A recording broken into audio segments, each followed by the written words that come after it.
अस्सलाम वालेकुम, कैसे हैं आप लोग। अच्छा, मैं साद बशीर आप लोगों के लिए एक और वीडियो लेके आया हूँ। और इस वीडियो के अंदर हम लोग जो है वो टी अकाउंट्स के क्वेश्चन सॉल्व करेंगे। हमारे पास जितनी भी क्यूरीज आती हैं, सबसे पहले जो है अगर मैं इसको एक क्रोनोलॉजिकल ऑर्डर में लेके चलूँ तो हम किस तरीके से हमारी डॉक्यूमेंटेशंस करते हैं उसको मैं बताता हूँ। सबसे पहले जब हमारे पास एक ट्रांजैक्शन अकर होती है,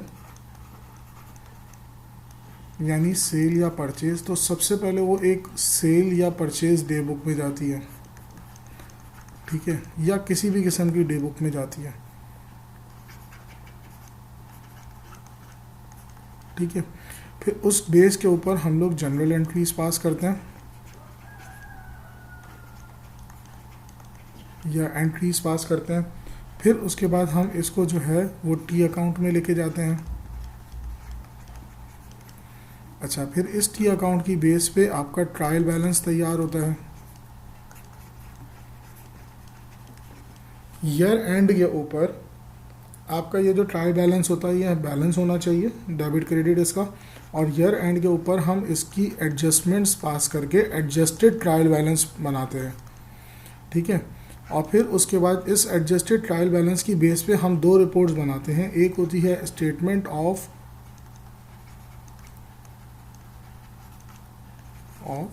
प्रॉफिट एंड लॉस, और दूसरी रिपोर्ट होती है हमारी इस statement of profit and loss की बेस पे बनती है स्टेटमेंट ऑफ फाइनेंशियल पोजीशन,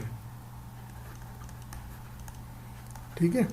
अच्छा, स्टेटमेंट ऑफ फाइनेंशियल पोजीशन को बैलेंस शीट भी कहा जाता है और statement of profit and loss को इनकम स्टेटमेंट भी कहा जाता है। तो हमारे पास ये बेसिकली क्रोनोलॉजी होती है जिसकी बेस पे हमारी जो है वो अकाउंटिंग एंट्रीज पास होती हैं।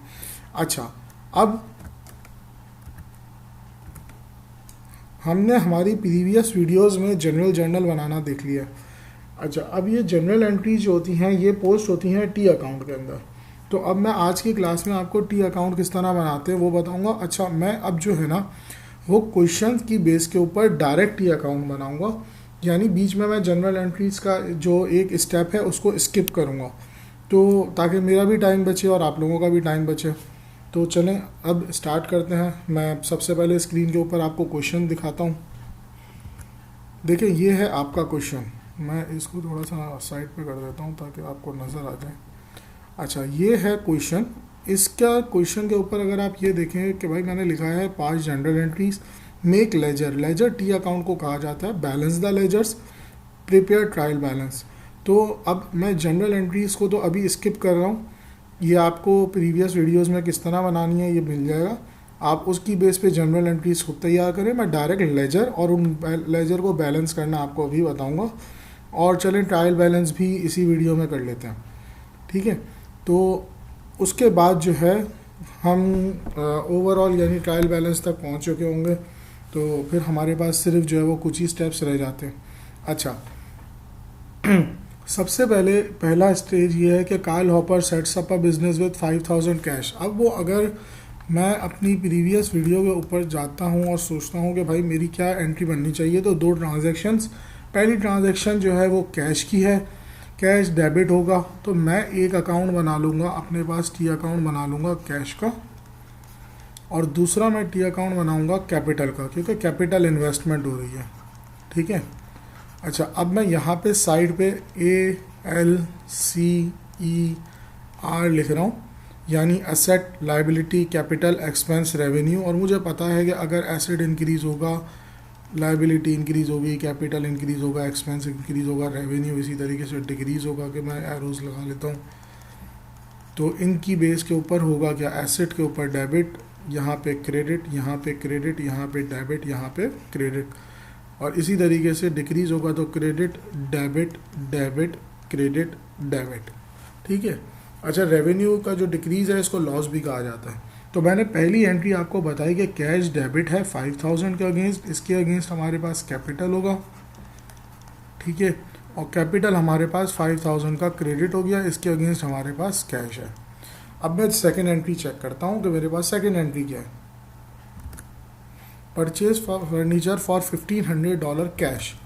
अच्छा, अब एक बात याद रखें कि हमारे पास एक ही हेड ऑफ अकाउंट बनना चाहिए।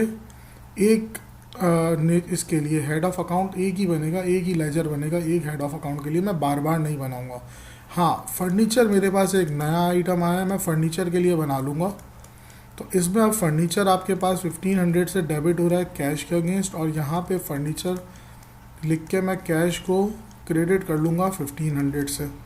ठीक है, अच्छा चलें, इसके बाद third C, purchase equipment for 2000 cash and tableware for 500 cash, यानी कैश आपका 2500 से क्रेडिट हुआ, टेबल वेयर और क्या है दूसरी चीज़, इक्विपमेंट, तो इक्विपमेंट एंड टेबल वेयर, सही है। और मैं यहाँ पे 2 टी अकाउंट बना लूँगा, एक मैं बना रहा हूँ इक्विपमेंट का और एक मैं बना रहा हूँ टेबल वेयर का, और दोनों को मैं कर लूँगा डेबिट। इक्विपमेंट 2000 से, टेबल वेयर 500 से, तो 2500। अच्छा, अब मैं यहाँ पे लिख नहीं रहा कुछ भी, नॉर्मली इसका फॉर्मेट इस तरीके से होता है। चले मैं फॉर्मेट आपको सॉल्यूशन के बाद बताता हूँ, ताकि एक एक करेंगे तो फिर उसके बाद आप ऑटोमेटिकली खुद ही करते चले जाएंगे। तो इसके बाद हम चौथी एंट्री देखते हैं, bank loan of $1000। Bank loan most probably cash या बैंक की सूरत में मिला होगा। मैं चाहूँ तो बैंक का एक नया अकाउंट बना लूँ या कैश में ही मैं एडजस्टमेंट कर लेता हूँ। ठीक है, अच्छा अभी मेरे पास कैश में इतनी जगह मुझे नज़र नहीं आ रही, तो बेहतर ये है कि मैं बैंक का एक नया अकाउंट क्रिएट कर लेता हूँ। यहाँ पे मैं लिख लेता हूँ बैंक, और यहाँ पे मैं कर देता हूँ बैंक लोन। अच्छा, बैंक लोन मेरी लाइबिलिटी है, लाइबिलिटी इंक्रीज होगी तो क्रेडिट होगी 1000 से, और इसके बदले में मेरे अकाउंट में $1000 उसने डिपॉजिट करा दिया। मैं ये अज्यूम कर रहा हूँ, नॉर्मली लोन इसी तरीके से मिलता है। अब परचेजेस ऑफ $700 कैश, तो यकीनन 700 मेरे पास क्रेडिट हो जाएगा परचेजेस के अगेंस्ट, और मुझे अब नया अकाउंट बनाना पड़ेगा परचेजेस का, और उसको मैं 700 से डेबिट कर लूँगा, सॉरी। ठीक है, परचेजेस मेरी एक्सपेंस है, एक्सपेंस इंक्रीज़ होगा डेबिट होगा, कैश मेरा डिक्रीज़ होगा क्रेडिट होगा। ठीक है, इसके आगे चलते हैं। कैश सेल ऑफ 1050, अब यहाँ पे मैं सेल का अकाउंट बना लेता हूँ। सेल्स मेरा रेवेन्यू का पार्ट है, रेवेन्यू इंक्रीज़ होगा क्रेडिट होगा 1050 से कैश के अगेंस्ट, और मेरे पास कैश 1050 डेबिट हो जाएगा सेल्स के अगेंस्ट। ठीक है, अच्छा इसके बाद रेंट पेएबल ऑफ 200। अच्छा, यहाँ पे मैंने कहीं मेंशन नहीं किया कि भाई ये कैश है, पेएबल इसका मतलब है ये लाइबिलिटी है। मैं इसको ये अज्यूम कर लेता हूँ फिल वक्त कि मैंने रेंट पे कर दिया, तो मैं रेंट एक्सपेंस कंसिडर कर रहा हूँ रादर देन रेंट पेएबल। ठीक है, तो मैं इसको रेंट पेएबल की जगह रेंट एक्सपेंस लिख लेता हूँ, रेंट लिख लेता हूँ, और मैं एक्सपेंस ट्रीट करते हुए इसको 200 जो है वो डेबिट कर लेता हूँ, और मैं इसको बैंक में से 200 को कैश में से मैं क्रेडिट कर देता हूँ रेंट। अब मेरे पास देखें जगह ख़त्म हो गई, मैंने जगह बहुत छोटी बनाई थी। नॉर्मली हम हर हेड ऑफ अकाउंट के लिए एक अलग पेज यूज़ करते। ज़ाहिर है कैश एक बड़ा अकाउंट होता है, बैंक एक बड़ा अकाउंट होता है, तो इन दोनों के लिए हम जो है वो ज़्यादा जगह ऑक्यूपाई करेंगे। अभी मैंने कैश के लिए जगह रखी नहीं, और देखें कैश की जगह ख़त्म हो गई। अब मैं क्या करूँगा, अब मैं सोचूंगा कि भाई अब मुझे क्या करना चाहिए, या तो मैं एक नया पेज क्रिएट करके सिर्फ उस पर कैश ले आता हूँ। खैर अभी तो जब आगे बढ़ते हैं तो देखते हैं कि इसका क्या सॉल्यूशन किया जाए। इसके बाद आया स्टेशनरी ऑफ 50। अब ये भी मोस्ट प्रॉब्ली नहीं, क्रेडिट लिखा हुआ है, चलो उधार पे आ गया, फ्रॉम मिस्टर ग्रीन। अब मेरे पास मिस्टर ग्रीन नाम का ये जो है ना, मुझे एक अकाउंट बनाना पड़ेगा। ठीक है, और स्टेशनरी एक्सपेंस के नाम का एक अकाउंट बनाना पड़ेगा। तो मैं इस ट्रांजैक्शन के अगेंस्ट मुझे 2 अकाउंट बनाने हैं, एक मिस्टर ग्रीन और एक stationery. Stationery expense 50 debit, Green payable 50 credit. Credit purchase of 1000 from mister Blue. अब यहाँ पे मैं 1000 ब्लू का, यहाँ पे मैं ब्लू बना देता हूँ, और लाइबिलिटी इंक्रीज़ कर देता हूँ। क्रेडिट लाइबिलिटी ब्लू को पैसे देने हैं, और मेरी परचेज़ यहाँ पे थी, इसको मैं डेबिट कर दिया। ठीक है, अच्छा अब इसके बाद आया credit sale of 2000 to mister Haig. तो मिस्टर हेग के नाम का एक अकाउंट बना लेते हैं। अच्छा, अब ये जो मैं अकाउंट बना रहा हूँ ना हेग और ब्लू, तो ये ब्लू मेरा पेएबल है, हेग मेरा रिसीवेबल है और यहाँ पे ग्रीन था, ये मेरा पेएबल था। ठीक है, तो अब ये हेग से मुझे पैसे लेने हैं, रिसीवेबल है 1000 रुपये मेरा, 2000 मेरा जो है वो एसेट इंक्रीज़ होगा और मेरी सेल जो है वो 2000 से क्रेडिट हो जाएगी यहाँ पे। ठीक है, यहाँ पे मैं नाम लिख लेता हूँ हेग का ताकि याद रहे।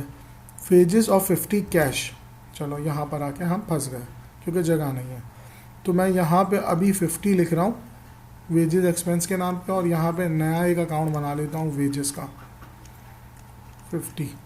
ठीक है, अच्छा अब वेजेस आ गई मेरे पास 50 की।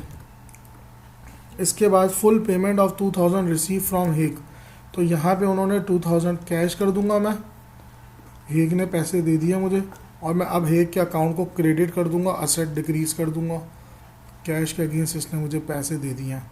ठीक है, अच्छा इसके बाद कहाँ गया, 50 ग्रीन को वापस कर दिए, 1000 ब्लू को वापस कर दिया। तो चलो मैं अपने पैसे अब मैं यहाँ से दे रहा हूँ, तो मेरे पास जगह नहीं है, मैं एक काम ये करता हूँ, यहाँ पे इस तरीके से एक लाइन क्रिएट कर देता हूँ, मैं यहाँ पे क्रेडिट के पैसे लिखना शुरू कर देता हूँ कि 1000 इसने जो है वो ब्लू को रिटर्न कर दिया और 50 इसने जो है वो ग्रीन को रिटर्न कर दिया।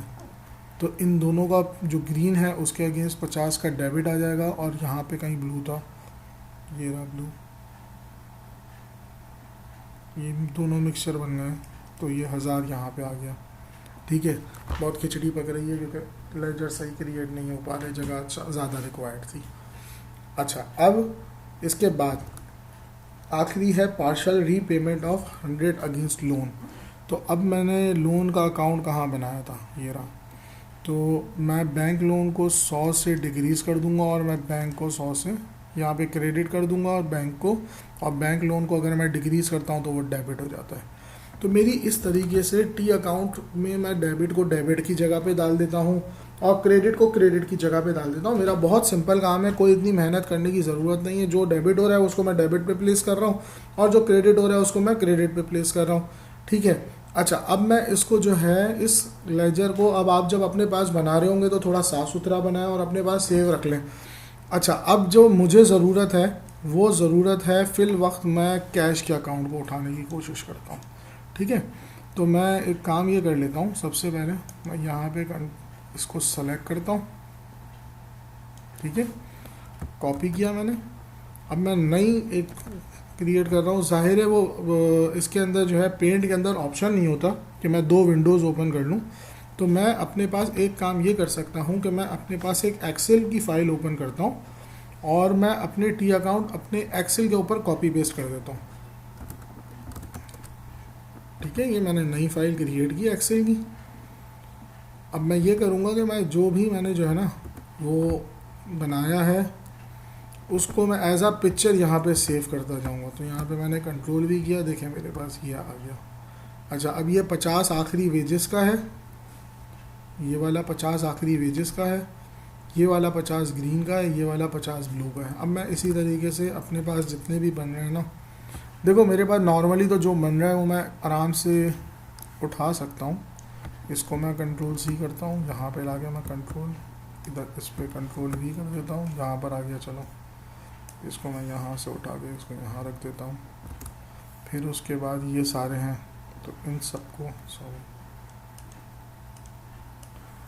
सबको उठाते हैं हम। नहीं सही नहीं आ रहे, चलो छोड़ो, कंट्रोल एंड कोई फ़र्क नहीं पड़ता। मैं सिर्फ अभी आपको कैश भी समझा दूंगा और तो आपको काफ़ी हद तक समझ आ जाएगा। अच्छा अब ये कैश का मैं टी अकाउंट यहाँ पे बड़ा सा बना लेता हूँ। सॉरी मुझे पेन की ज़रूरत होगी तो पेन पे मार्क करते हैं, उसका साइज़ उठाता हूँ, मैं थोड़ा बड़ा कर लेता हूँ। सॉरी। अच्छा मैं हमेशा से जो है ना ड्राइंग में मैं हमेशा से वीक रहा हूँ, तो मेरी लाइनें कभी भी सीधी नहीं बनी। इसका मतलब ये हुआ कि मुझे लाइन मारना नहीं आती। अच्छा अब मैं यहाँ पे 1000 ले लिया, सॉरी मुझे असूलन जो है वो लाइन से लेना चाहिए ना, तो मैं क्रेडिट पे लाइन से लेता हूँ 1500, 2500, 700, 200, 50, 1000, और फिर 50। इसी तरीके से मैं डेबिट वाली साइड भी ले लेता हूँ, 5000, 1050 एंड देन 2000। ये मेरे पास 3 डेबिट आए थे, ये मेरे पास सारे क्रेडिट थे। होपफुली आप अपने पास ये काम साफ़ सुथरा करेंगे, मेरी तरह गंदा काम नहीं करेंगे। अच्छा, अब मैं इन 3 को टोटल करता हूँ। सबसे पहले 5 + 1 6050 + 2 7 8050। यहाँ पे मेरा टोटल बना 8050। ये मैं लिखता नहीं हूँ, ये मैं अपने पास कहीं और लिख लूँगा, सही है। और मैं सिर्फ आपको बताने के लिए कि 8050 आया। अब यहाँ इसको, इस साइड को मैं टोटल कर लेता हूँ। तो 1500 और 2500 4000, 4700, 4900, 4950, 5000 और ये आपका 6000। कैलकुलेशन चेक कर लें, 1500 और 2500 4000, 100 2 और 1000 5 और एक 6000। अब इन दोनों साइड में, डेबिट और क्रेडिट साइड पे जो भी फिगर बड़ी होगी ना, मैं उसको यहाँ पे एज अ बैलेंसिंग फिगर ले लूँगा। इसको मैं कहता हूँ बैलेंसिंग फिगर, और इसके नीचे मैं 2 लाइन्स मारता हूँ इस तरीके से, ठीक है। अच्छा, अब इसके बाद मैं क्या करूँगा, पहले तो मैं इसको कहीं साइड पे कर देता हूँ ताकि आपको नीचे की पोजीशन नज़र आए। अच्छा, इसके बाद मैं क्या करूँगा, अब मैं करूँगा ये कि मैंने 8050 लिए हैं, यहाँ पे 6000 है, इसमें से इसको माइनस करूँगा, यानी मैंने डेबिट वाली फिगर में से क्रेडिट वाली फिगर को माइनस किया, तो मेरे पास आंसर आया 2050। इसको मैं बोलूँगा बैलेंस कैरीड डाउन या बैलेंस ब्रॉट डाउन, ठीक है। और उसके बाद इधर अगर यहाँ पे मेरी क्रेडिट साइड पे ये आया है, तो मैं यहाँ पे डेबिट साइड पे लिखूँगा 2050, ठीक है। तो यानी इसका मतलब मैंने अपनी बैलेंसिंग फिगर वगैरह कर ली है। बैलेंस एक ये हो गया, बैलेंस कैरी डाउन, यहाँ पे कैरी डाउन होता है, ब्रॉड डाउन होता है, मुझे याद नहीं आ रहा अभी क्योंकि इतनी चीज़ें सामने चल रही हैं। खैर, तो ये एक तरफ कैरी डाउन लिखते हैं, एक तरफ ब्रॉड डाउन लिखते हैं। आई थिंक कैरी डाउन ऊपर लिखते हैं। खैर, मकसदियत ये है कि भाई देखो, अब इसका मतलब क्या बना, इसका मतलब ये बना कि भाईजान आपके पास डेबिट में पैसे ज़्यादा हैं, यानी जब आप नेक्स्ट ईयर अपना अकाउंट ओपन करेंगे तो आपका अकाउंट डेबिट से ओपन होना चाहिए, ठीक है। तो इसका मतलब ये है कि मैं जो है वो अपने पास, अगर मैं कैश का क्लोजिंग बैलेंस लूँगा तो मेरे पास आएगा डेबिट के अंदर 2050, ठीक है। अच्छा, अब इसके बाद सेकंड क्या करना चाहिए भाई, मुझे जो है ना मेरे सारे अपने लेजर्स, जितने भी मैंने लेजर्स बनाए हैं, जितने भी अपने टी अकाउंट्स बनाए हैं, इन सबको इसी तरीके से बैलेंस करना है। मेरी बात समझ में आ गई।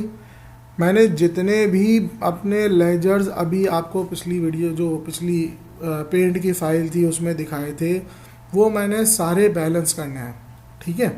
अच्छा, अब होगा ये कि जो मैं बैलेंस कर रहा हूँ, अच्छा अब मैं इसको वापस रिमूव कर रहा हूँ, मेरे पास ये फिगर आ गई है, मैं कंट्रोल एन दबा रहा हूँ और इसको मैं रिमूव कर रहा हूँ। मेरे पास, मुझे पता है, मैं यहाँ पे लिखता हूँ सबसे पहले ट्रायल बैलेंस, ठीक है। यहाँ पे मैं लिखूँगा डेबिट और यहाँ पे मैं लिखूँगा क्रेडिट, ठीक है। अब यहाँ पे सबसे पहले मेरा अकाउंट आएगा कैश का, तो कैश जो है वो मेरे पास 2050 डेबिट था। इसके बाद मैं लिखूँगा बैंक। अच्छा, अभी मैं क्रोनोलॉजी फॉलो नहीं कर रहा, अगर मैं इसमें जाता हूँ तो देखो बैंक 1000 में से 100 माइनस किया, इसका मतलब 900 रुपये मेरे पास डेबिट आ रहा था, ये नीचे वाला है, सही है। और ऊपर वाला बैंक लोन है, इसका मतलब बैंक लोन मेरे पास लाइबिलिटी बनेगी 900 की, ठीक है। अच्छा, अब इसी तरीके से ऐसे अकाउंट्स जो आपस में एक दूसरे को ज़ीरो कर रहे थे, मैं उनको नहीं लूँगा। मैं यहाँ पे सारे डेबिट फिगर्स और सारे क्रेडिट फिगर्स लेके इनका टोटल कर लूँगा, ये दोनों आपस में मैच होना चाहिए टोटल। तो इसका मतलब ये है कि मेरा ट्रायल बैलेंस मैच हो गया, सही है। तो मुझे, मेरा काम जो है वो ये है कि मेरा ट्रायल बैलेंस मैच हो जाए। अच्छा, अब ये जो क्वेश्चन है, नीचे से जाते हैं, ठीक है, एक सेकंड। अब ये जो मेरा क्वेश्चन है, ये क्वेश्चन आप लोगों के पास अवेलेबल है, अगर नहीं है तो ये इस पेज का स्क्रीनशॉट बना के रख लो। अच्छा, अब ये जो आपके पास क्वेश्चन अवेलेबल है, तो आपका काम ये है कि आप जर्नल एंट्रीज बनाएंगे, लेजर बनाएंगे, लेजर के बाद उसके बाद बैलेंसिंग करके ट्रायल बैलेंस बनाएंगे, और उसके बाद आप ये जो सारे काम हैं ये करने के बाद जो है वो मुझे नीचे स्टेटस पे कमेंट में लिखेंगे डन। और जिसने डन नहीं लिखा और जिसने ये काम नहीं किया, तो उसकी जो है वो, अगर मेरे क्लास के स्टूडेंट हैं आप लोग, तो उनकी खैर नहीं है अगली क्लास से पहले। और खैर कैसे नहीं है वो भी मैं बता दूंगा क्लास के अंदर। अच्छा, एक बात याद रखें कि मैं रैंडम बेसिस पे कभी भी, जो मेरे स्टूडेंट्स हैं उनके लिए मैसेज है, मैं कभी भी रैंडम बेसिस पे आपके क्विज़ ले लूँगा। तो अगर आप ये मेरे वीडियोस, मेरे क्लास के लेक्चर्स फॉलो कर रहे होंगे तो आप आराम से मेरे क्विज़ के अंदर क्लियर हो जाएंगे। अगर आपने क्लियर नहीं हुए तो मैं आपके जो है वो मार्क्स माइनस करता जाऊँगा, ठीक है। प्लस नहीं कर रहा, मैं माइनस कर रहा हूँ। अभी मैंने आपको पूरी क्लास को एक पर्टिकुलर मार्क्स दिए हुए हैं पेपर के अलावा, वो मैं आपको अभी डिस्क्लोज़ नहीं कर रहा, और वो मार्क्स मैं आहिस्ता आहिस्ता माइनस करता जाऊँगा। फिर उसके बाद जो आपके पेपर के मार्क्स होंगे वो भी आपके जब एंड में बचा कुचा मिलेगा तो आपका रिज़ल्ट बन जाएगा, ठीक है। तो आपका असाइनमेंट नहीं है इस दफ़ा, आपका इस तरीके से क्वेश्चंस एंड आंसर्स हैं और क्विजेज़ हैं। तो मैं क्विजेज़ लूँगा और क्विजेज़ की बेस के ऊपर मार्क्स होंगे। तो होपफुली आप लोगों को मेरी ये बात समझ में आ गई होगी। बाकी आप ये वीडियो देखें और इसको कंप्लीट करें क्वेश्चंस को, और मैं नेक्स्ट क्लास से पहले आपसे बात करूँगा तो आपको आइडिया हो जाएगा मैं क्या चाह रहा हूँ। Thank you very much. अल्लाह हाफिज़।